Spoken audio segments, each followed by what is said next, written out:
Good evening, everyone, and welcome to another Teacher Talk event. I'm your host, Diane Smokorowski. I am currently the coordinator for digital literacy and common sense media in the Wichita Public Schools. And I'm excited to bring all of these wonderful voices to the conversation today as we talk about educating the whole child. You know, it's an interesting year is a good way to put that, right? But I think it's more important than ever that we address not just the relationships of children in the classroom, and how we address their academic needs, but we're talking the whole child tonight. And I'm very excited to have these guests as they bring their expertise and experience to that conversation. So I'm going to have them introduce themselves. First, Arlinda, would you like to tell a little bit about yourself? Hi, my name is Arlinda Davis.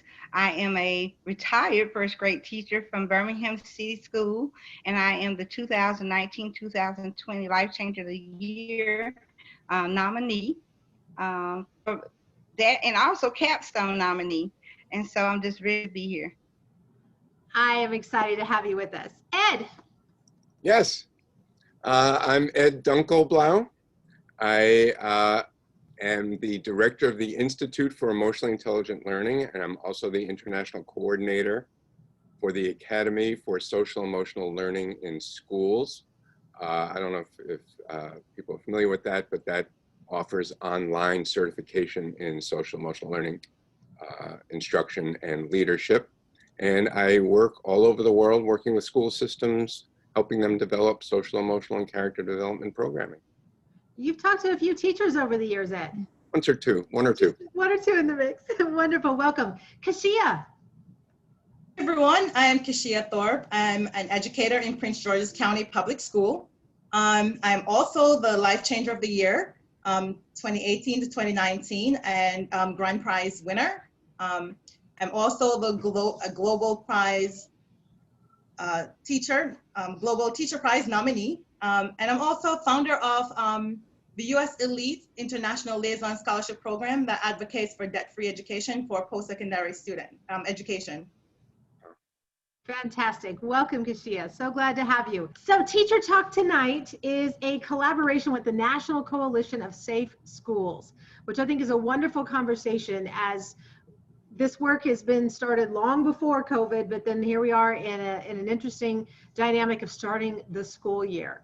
But when we talk about whole child education, what does that mean anyway? Ed, what thoughts do you have? Well, what does it mean? It's really taken on a value of its own as a term.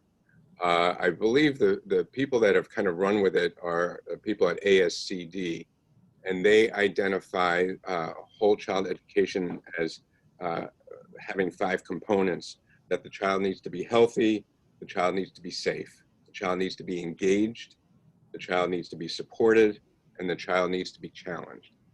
So whole child education really suggests that we are more than just information providers. If you think of it, years ago when I first started doing this work, it's less so now, but it used to be that physicians were only concerned about the disease that they were treating.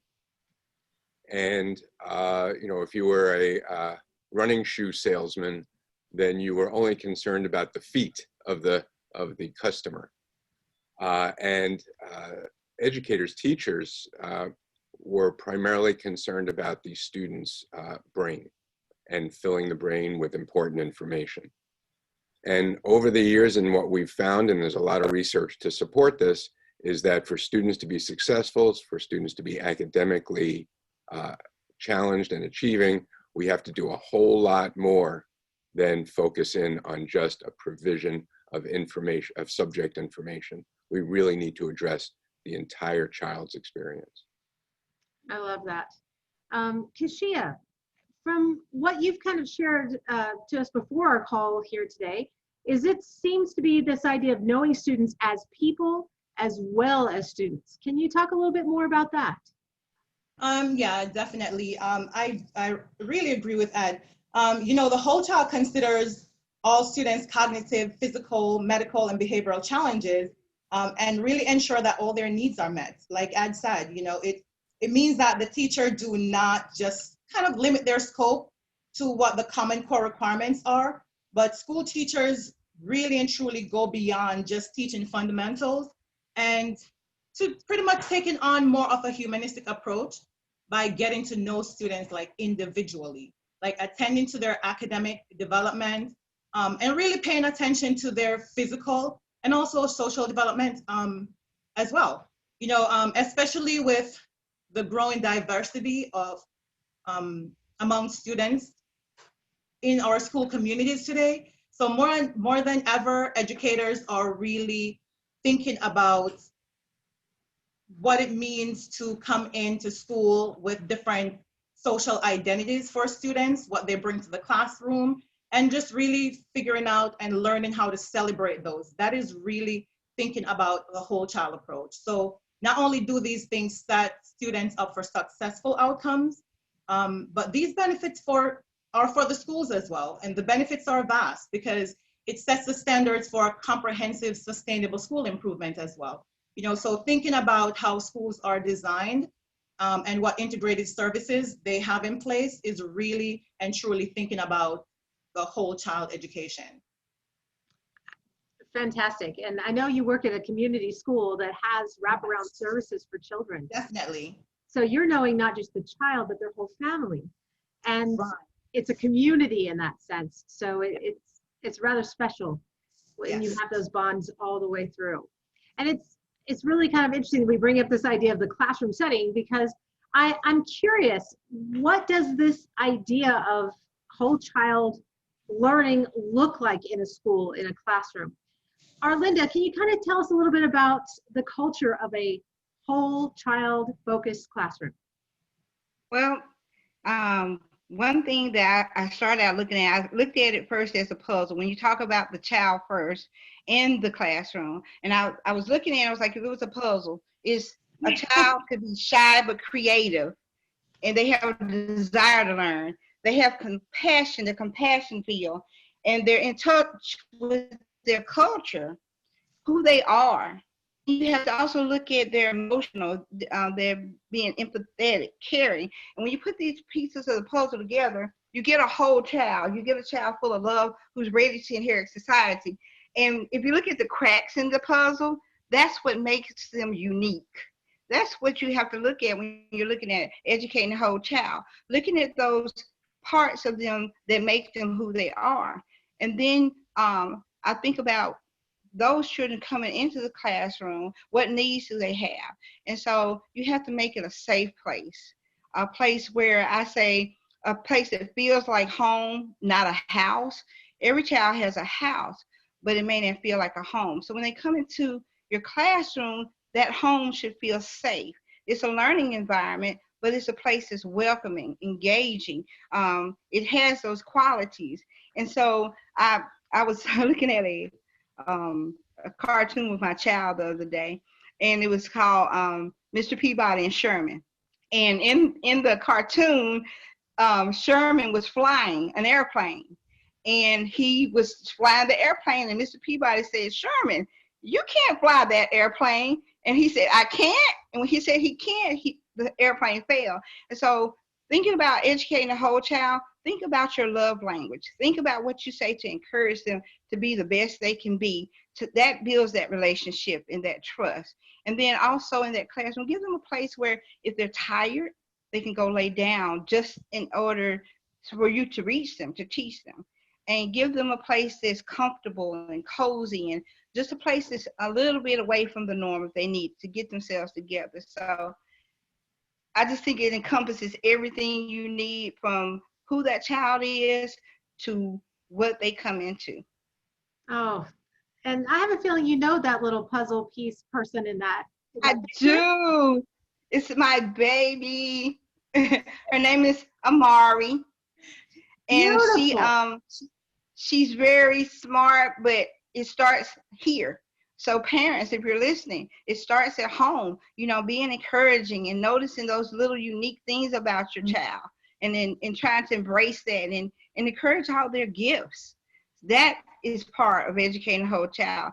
Teachers parents are teachers at home. So when we get them, we just kind of take up and build that relationship with our parents to continue educating your child. Beautiful, absolutely beautiful. And I think she deserves, you know, maybe a couple extra hugs. She looks, oh, the whole world's just fallen in love with her in this call. So we're sending virtual love right back to her. Well, I don't know her, but I want to be in Arlinda's class. You're the kind of teacher that I would love to have and love for every child to have, because thank you. You're, first of all, I love that you brought visual aids. I mean, it's just, it speaks to your ability as a teacher. And you were just looking for a good excuse to show her off, but I understand that, and that's okay. But the other part is how you're talking about who we are in the classroom.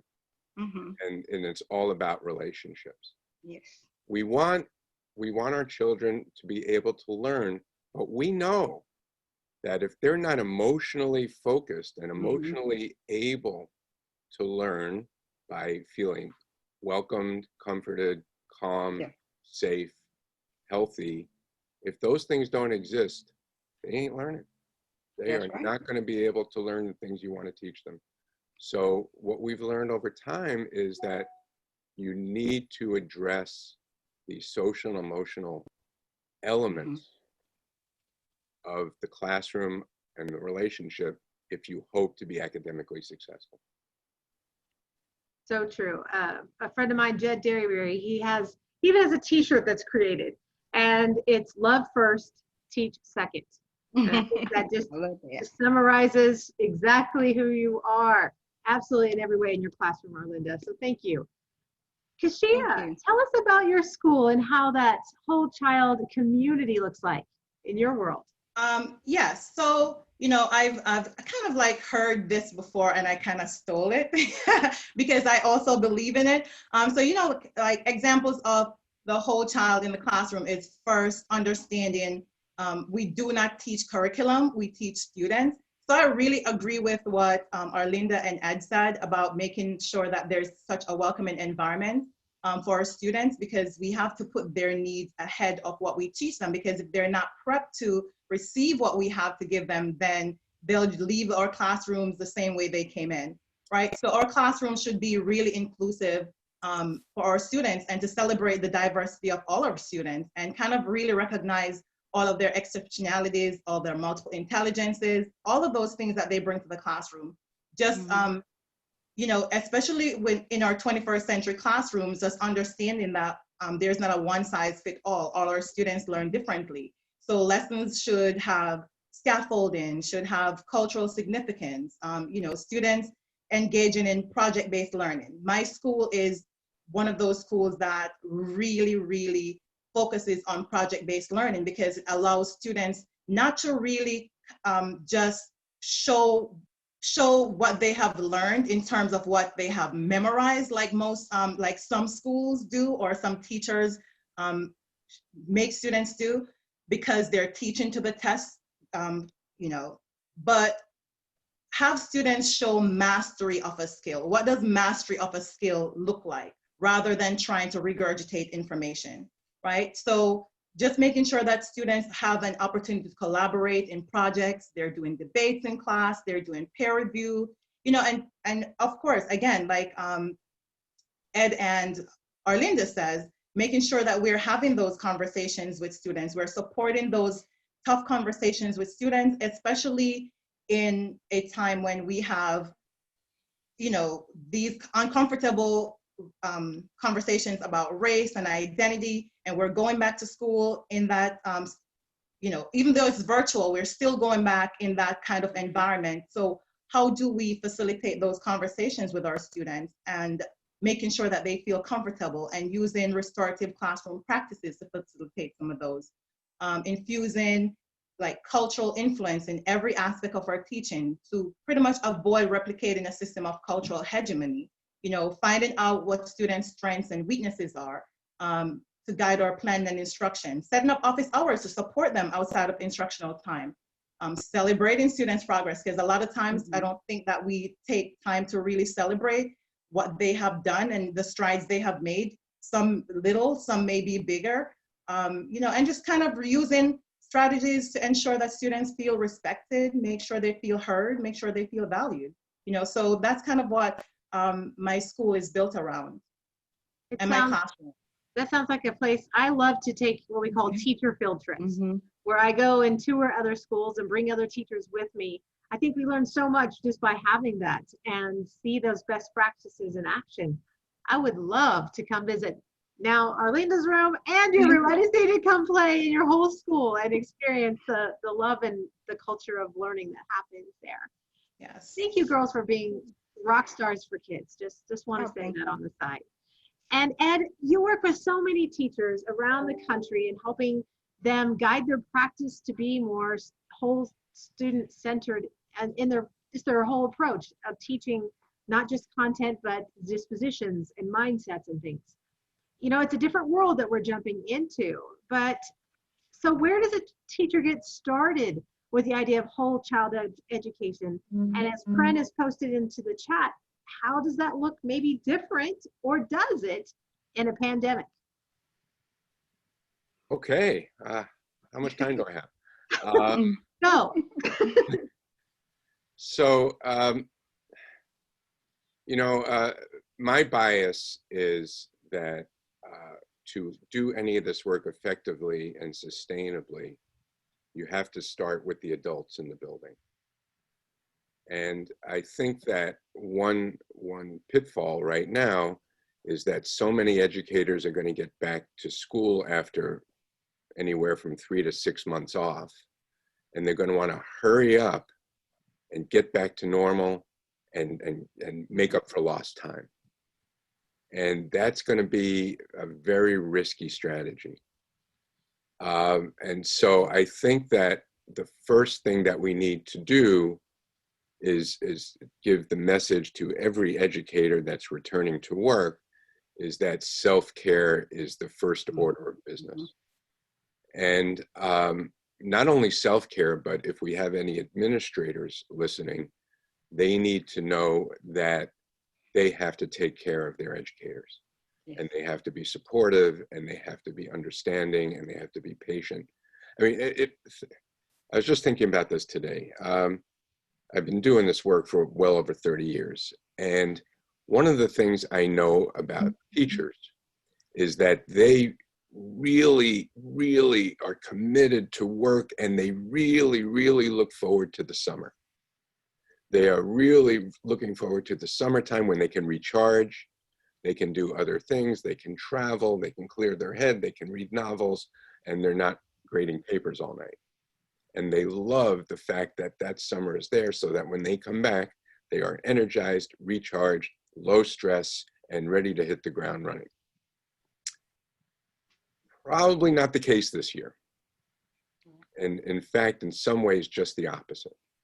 In some ways, the anxiety, the not knowing, the dealing with the restrictions, the dealing with mask, no mask, beach, no beach, party, no party, all of those things that every teacher, Arlinda earlier mentioned that every teacher is also a parent, not every, but many teachers are also parents. So all summer long, people have been dealing with a level of stress that is atypical, as high as as any of us would ever imagine. So they're now looking at coming back to school, not with that recharge, energized excitement alone, but also with concerns, anxieties, fears, frustrations. And their students will have that, and the parents of those students will have that. So administrators, who also have it, by the way, need to be sensitive to those issues. And we have an old saying that if you don't feed the teachers, they eat the students. And so I think there's a really important piece here to make sure to meet the needs of the educators coming back to work and to understand what they are and provide opportunities for them to talk about their experience. Does that answer? It's a long answer to some question. I'm not sure it was the one you asked. Oh, I think it was perfect. Okay. And my district has actually already come back to school. We're in several days of professional learning. covering everything from the technology piece to that caring self-care piece and such. And it's exactly what you said. Teachers have come in with the anxieties. So we're trying to be very purposeful and intentional on the professional learning of giving them just enough time to find information, and then we give them the afternoons to apply that process and take care of one another. And that has so far been a great success. But I like that. If you don't feed the teachers, then the children might be the dinner. So, but it also comes back to a year ago. Gosh, year seems like what, 6 months ago or whatever. But we heard from somebody from Newtown, Connecticut, and she said more than once, if your teachers are not okay, your students are not okay. And that was one of those things that just kind of resonated. So thank you for that. Kashia, can you talk to me a little bit more about this idea of getting started with whole child education in the school, and maybe how you're approaching it during the pandemic? Yes, like Ed says, it's a time when we're all going back, teachers are overwhelmed, we have a whole year of curriculum to prepare for in just a few months, because some teachers also taught summer school, so they haven't had a lot of time to prepare. And so, like he said, they're really going back in burnout mode. But as we're thinking about our teachers, we're thinking about ourselves, of course. Like he said, we need to make sure that teachers are well before they go in the classroom. But we also really, as we're thinking about our classroom, think about the challenges that students are going through as well. And to get started with the whole child education going back in, it requires all hands on deck. Teachers have to understand that they're not in it alone. It takes collaboration and partnership of school leaders, all educators, families, the community, all community stakeholders. Everyone has a part in it. It requires that state districts really think about policies that are going to support all students' needs in this time, because I know some different schools are thinking about different ways of incorporating education, technology-wise, the hybrid, the remote learning. Some are going back on shifts, and whatever the case may be, we have to think about those policies and how it actually support the needs of our students. So during the pandemic, we saw also and experienced a lot of inequities that surfaced. And so in the beginning few weeks of school, teaching to the whole child is definitely going to be a challenge for especially novice teachers. Those new teachers just coming out of college, or some of those teachers who it was their first year last year and they're experiencing the pandemic. So those are real challenges that present itself. Another one of those challenges that's really going to rear its ugly head is summer slide. I'm not sure if everyone know what that is, but this is kind of like the learning loss that occurs over the summer when students are disengaged from academic activities and enrichment activities. A few years ago, Johns Hopkins did a study that showed that, the summer learning loss causes about 2.6 months, right, of grade level equivalency in math computation skills. And this contributes also to a significant reading performance achievement gap, especially with low-income students from low-income background. Brookings also did studies on that as well, and found that, about 25 to 20% of students lose learning over the summer, especially students who are Black and students who are Latino. They lose a lot more learning compared to their counterparts. So even as we're going in and we feel burnt out, we have to think about how we're going to really put things in place for these students. And like Ed said, you're going in, you're thinking about all of these things, you want to dive in, but we want to also understand that students are coming in with some of the same, apprehensions, anxieties, and everything that we're coming in. So how can we make sure that we're collaborating? How can we make sure that we have conversations and create those connections using restorative practices, really enforcing and establishing wraparound services and make sure that they're working to make sure students are successful. Putting tutoring in place, counseling service. I know it's hard for extracurricular activities, but we can still do those virtually as well, because students need a way to connect outside of the classroom, not just all academics. Making sure that all of their academic experiences relate to their culture, and it's things that they can relate to in real life. Making sure they have access to food. I mean, that's one of those key things, right? Because if students are not fed, they can't learn. Healthcare services. I know that over the period, some of my students had over the pandemic, my students had COVID, and some of their parents also caught COVID as well. So what kind of health support are we putting in place to make sure that they're healthy coming back to school? And and teachers supporting each other and meeting students where they are, and hopefully the school leaders will meet us where we are as well, so we can all work together. Agreed. It really does take a village. And what's interesting about this idea of the wraparound services and addressing the whole child is that there's an opportunity for an entire, scaffolding of supports to come in and allow a student to realize that I am not in this thing called life alone. I have this incredible network of people that can be here to be my support, my champions. Sometimes I just need somebody to tell me it's going to be okay. But when you look around and see the power of a network, it's that empowering feeling of, I can do this. People have my back. I can do this.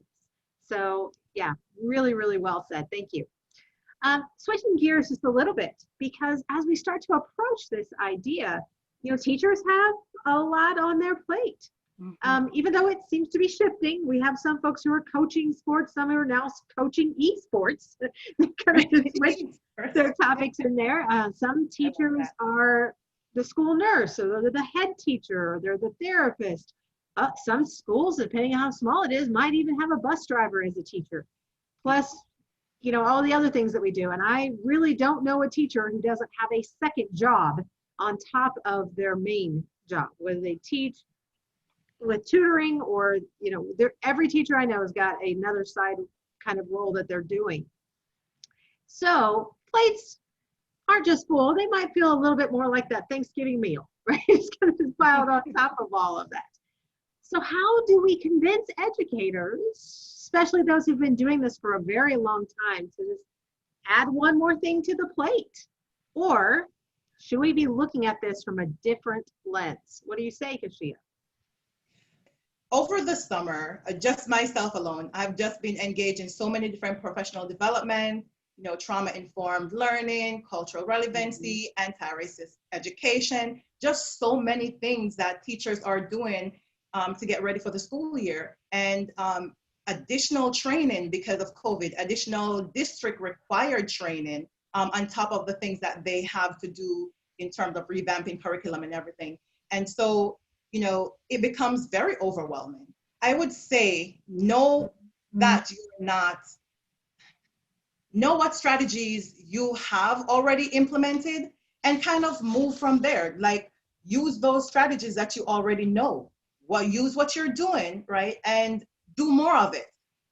Don't think that you have to do all of it. And remember that you're not in this by yourself, and educating the whole child is not just your responsibility as a teacher, but it's a whole community and a collaborative partnership with everyone, right? So you have a student that is struggling in your class, and maybe you have a relationship.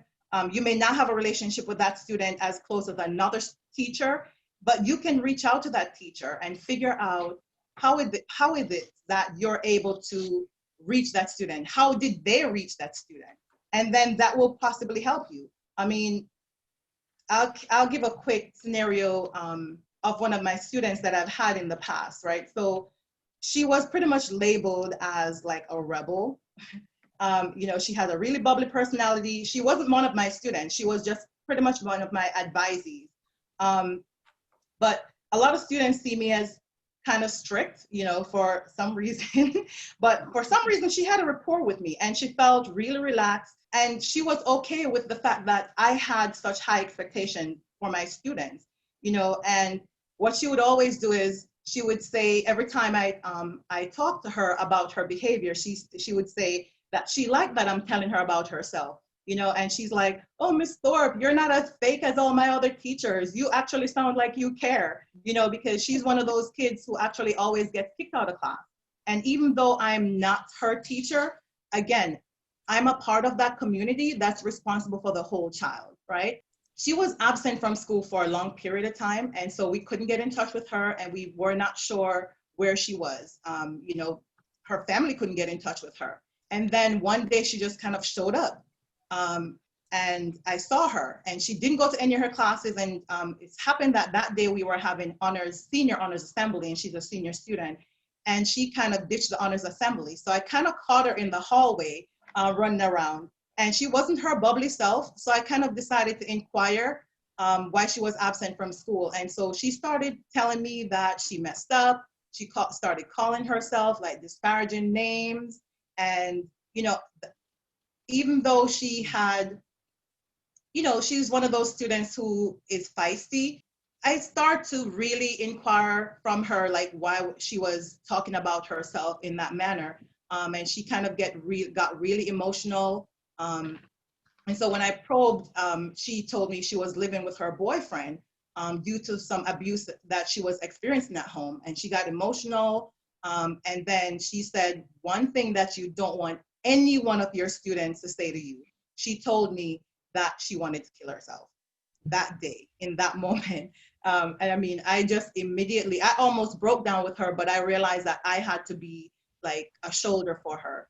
So I immediately took her to the counseling center. I waited for the social worker. And when they showed up, she asked me not to leave because I guess at that moment, I was just herself, her sense of comfort.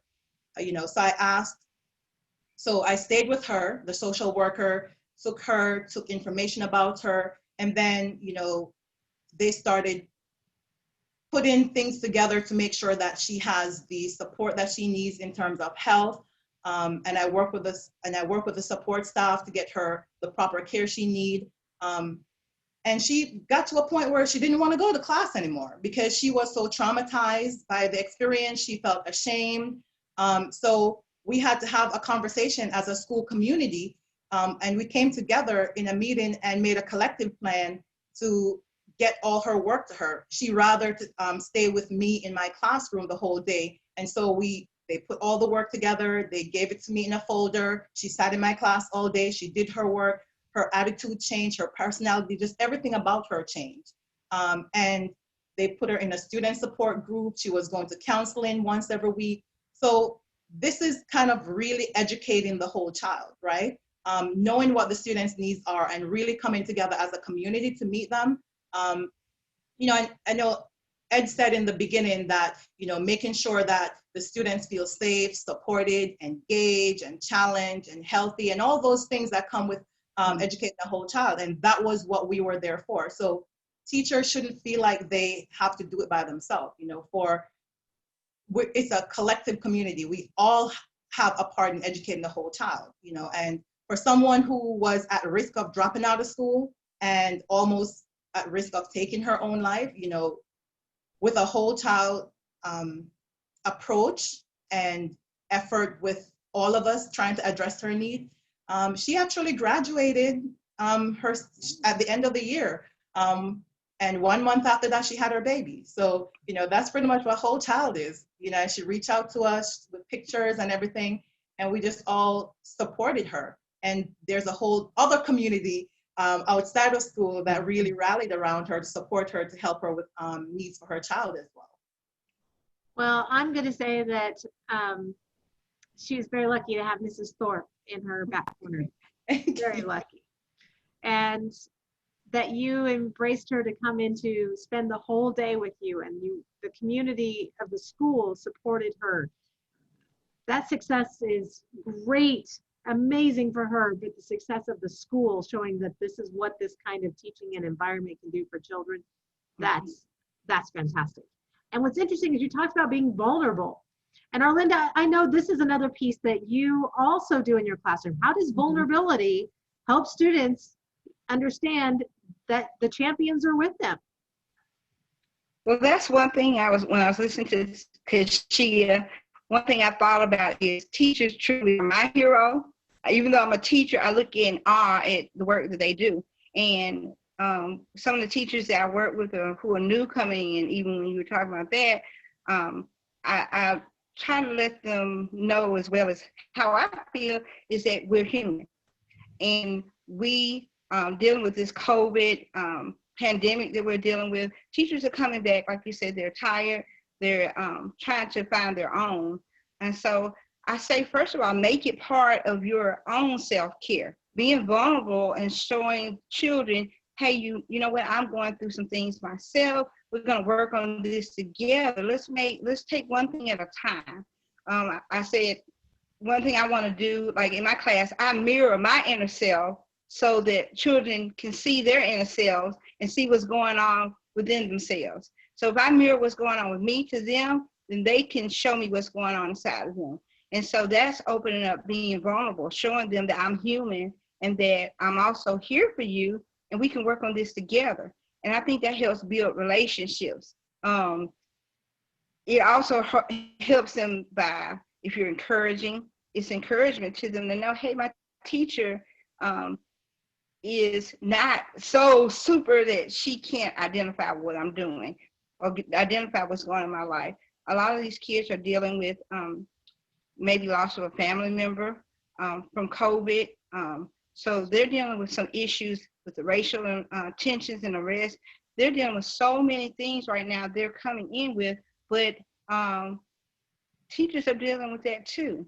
They're dealing with maybe a family member that was sick and coming in and also having to teach. So within the classroom, I say take it one thing at a time. You may say, I want to work on resilience. So you work on resilience with your children together. You know, we may want to work on perseverance. What can we do that we both want to work towards working until we get to the end? And when a child can see that they can make it to the end and they see that the teacher made it as well, then you celebrate those successes together.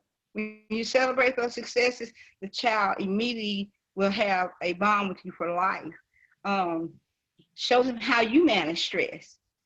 A lot of children don't know how to manage stress.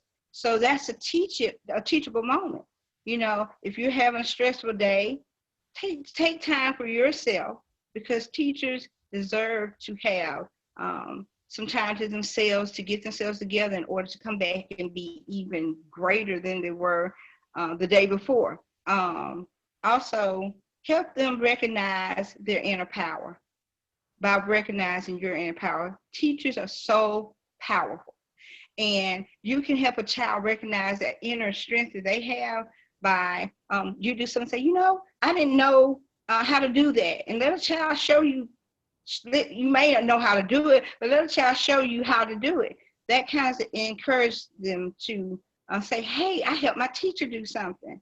So that's when you're vulnerable, when you don't have to be the teacher all the time where you know everything. Because one thing we are definitely working on is teaching them about problem solving. That's part of educating the whole child. Challenging them. Give them something that you know that they can work on and then be successful.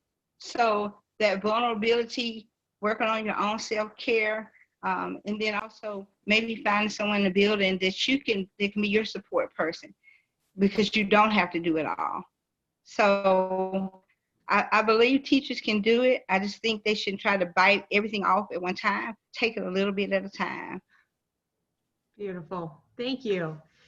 And Ed, I'm going to let you kind of have the last say of all of these things here for today.